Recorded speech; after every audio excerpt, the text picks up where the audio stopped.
What's going on, everyone? This is Jay from Premier Gaming Entertainment, here to bring to you my takeaway and analysis video for this week's game versus Northwestern. Before I get started, if you can, please leave a like on the video, as it definitely helps the channel. Let me know how you felt about the game in the comment section below. Are you happy with the results? Are you disappointed?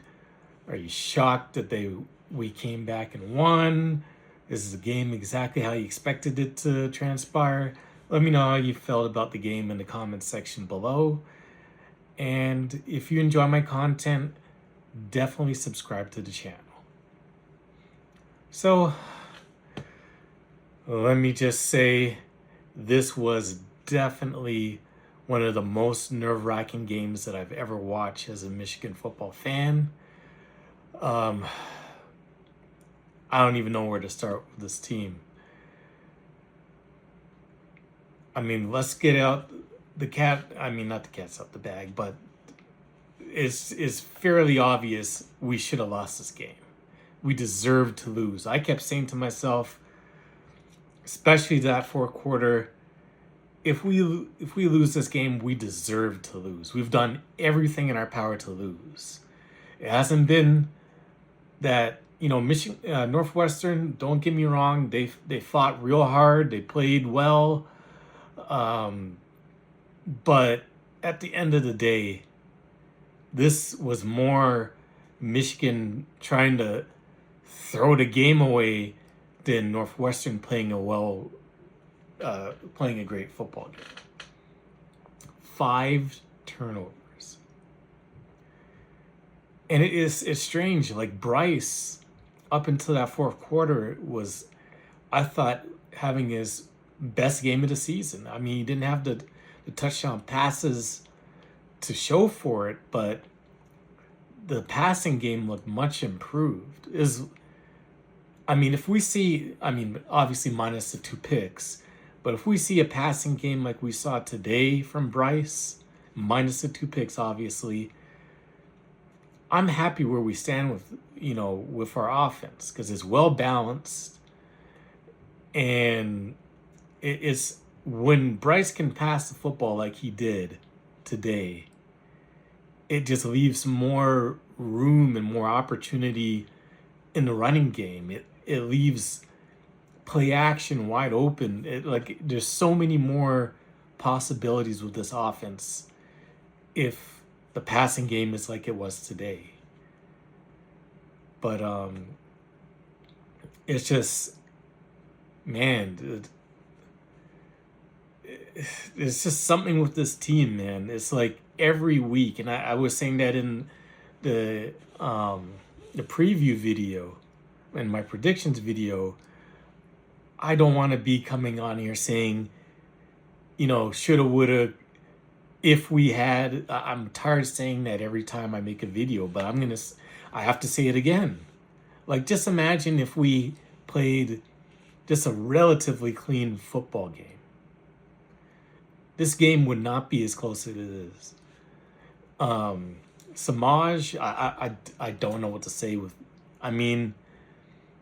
It's like every week he does something where it's like he costs the team. Like at some point in time, it's like you got to pull the plug, man. On that fumble, I was like, I saw him make the first guy miss, and I was like, man, just please go down Samaj, go down, and then, yeah, he fumbled. It's like sometimes I know you're trying to make a play, but sometimes you just need to go down. When you're surrounded, just go down. You can live to fight another day, secure the football, and it's like at some point in time, some change has to be made. I saw they put Marsh back there, which is going forward, that's what needs to be done, because Samaj is not doing anything. Like, he's made maybe like a couple of plays this year, but the negatives have outweighed any positives that he's done. So at this point in time, like Devin Gardner said, it's coaching malpractice. If they keep putting they keep putting him out there to keep making these mistakes and keep costing the team. That's on the coaching staff. You see what he's doing. You see the little impact that he's doing. I mean, you hate to see it, but man, if you're not making positive plays for the team, why are you out there? But yeah, man, we just, it's like every week, it's like we leave so much on the field. I'm happy for Zavada that he ended up getting some sort of redemption. I don't know how he missed that first field goal. The second one, I mean, it was 60 yards. He just missed it. So I'm not going to, that's not a big deal. It was a gamble. He just missed it from 60 yards. So I'm happy that he kicked the game winner. Hopefully that'll propel his confidence and, he'll be good for the rest of the season. But we deserve to lose this game. Like I said, the passing game was much improved. Andrew Marsh is an absolute dog. Clearly now number one. I mean, he is, just based off of the yardage anyways. He's the number one receiver on this team. The go-to guy. And just imagine if we can get another guy with the quality of Andrew Marsh as a wide receiver. Because McCulley is, I mean, he's okay, but he's clearly not a number one. I mean, he's a nice complimentary guy, a good possession guy, probably a guy that you can throw a jump ball up to in the end zone. But Andrew Marsh is the guy. And he had one hell of a game. If it wasn't for him, I don't know where we're at. Concerned about the injuries, it just seemed to be mounting and mounting. You got both Marshalls that seem to be injured. Way more concerning about Jordan Marshall. I hope it's not serious. As soon as he went down, I said, oh no. And just put my hands, my face in my palms. So I was like, that was devastating. If he goes down and he's out, I don't know what we do. I do not know what we can do. I mean, Kuzdal is okay. He's got some bursts. But, I mean, are we relying on him to carry us? It's kind of concerning. And I don't know, like the pass blocking was suspect at times. A couple of those sacks. I mean, I was like, Bryce, throw the ball away. And he just ate the sack when he was outside the pocket. He could have just chucked it into the seats and not given up the sack. So that's something that they need to work on with him. But he looked a lot more poised. His footwork was much better. He was passing from the pocket. So it looks like that week there was a huge improvement as far as his improvement as far as the passing game goes. He looked like a totally different quarterback this week. So hopefully there's progression in that. The defense, I mean, I know that they gave up 22 points, but I mean, if you look at the stats, Northwestern, let's face it, they got short fields on, 2 of their touchdowns. So, I mean, we just gift wrapped them 14 points. So I think overall the defense played really well. When Northwestern actually had to drive the football, they had to settle for field goals. So overall, I'm pleased with how the defense is playing. They're playing much better. Gave up a couple of big plays in the seam, but for the most part, they're playing sound, playing discipline, not getting out of the gaps. Even though there was a few chunk plays, they're not giving up like huge plays in the air or on the ground. So I'm happy with how the defense played. But man, we are so lucky to win. I can't believe this team is 8-2 playing the way that we played. We deserve to lose. And if we lost, I would have been just like, okay, well, I mean, it sucks that we lost. We're 7-3. We're not going to the playoffs. This was a bad loss, but we deserved it. We definitely deserved it. So, to somehow pull off this win, obviously I'm excited in that. It's on to the next week.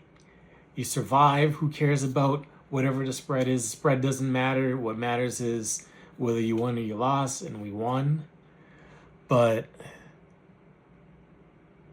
yeah, man, it's like every week is, oh, we need to clean this up. We need to clean that up. And it's like, when is the cleanup going to happen? Because it just seems like we clean stuff up and we're just accused of littering. Like, we're just, it's like a hole, and it's like we come to clean up, but the garbage bag that we're putting the trash in has a big hole in the bottom. That's what it seems like. Because every week we're cleaning up stuff and trash is just leaking all back on the ground. So I don't know what to say, man. We're, obviously we're not an elite team. Elite teams are much more polished than this.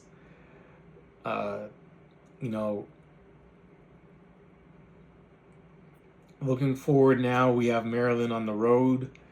That's not a given, especially the way that we played this week, especially with the injury situations. We don't know who's going to be in the backfield, but I'm concerned if we play any elite team, how this team is going to play, because the elite teams, I mean, every team has their issue. I mean, I just watched A&M come back from being down 27 points to squeak out a win versus South Carolina at home. So, the elite teams, they don't make the mistakes that our team makes. So, can we clean it up in time by the time we go to play Ohio State? I don't know. But it is one of those things where, I admit, there's different elements to it, but, at least with a Harbaugh coach team, there was discipline, and there was, things were run tight. Like, there wasn't, for the most part, there wasn't the mistakes that you see on a weekly basis that this team does. Jumping off sides continually. The turnovers. The poor special teams play. Putting guys out there that are just continuing to make mistakes. It's just week after week it's the same thing. I mean, we're killing it in recruiting, so that's definitely going to help. But at the end of the day, my thing is talent going to overcome the lack of polished coaching? That's going to be the key factor, because it just looks like a coaching staff that's not experienced, that's learning on the fly, and they're just not all together. And, what is it going to take to get to that point where we can put one game together from start to finish where you're like, yeah, that was a well-played game by our team. I want to see that game. Now, technically speaking, the CMU game, but I want to see a game versus an all, you know, a Big Ten opponent, a Power Four opponent, where we just play a complete game from start to finish. We don't make any mistakes. We don't try to beat ourselves. We just play sound football. And we play a balanced game on offense and defense. Don't turn the ball over. And we just allow our team the ability to win the football game. We don't shoot ourselves in the foot. We don't, blow coverages. We don't make mistakes. We play our football game and we leave everything on the field, and we just play to the best of our ability, from start to finish. I'm waiting for that game to come. So, anyways, that's it for the video. Thank you for watching. As always, definitely leave a like on the video, as it definitely helps out the channel. If you made it this far in the video, leave a go blue or leave a comment in the comment section below about how you felt about the game. And if you enjoy my content, definitely subscribe to the channel.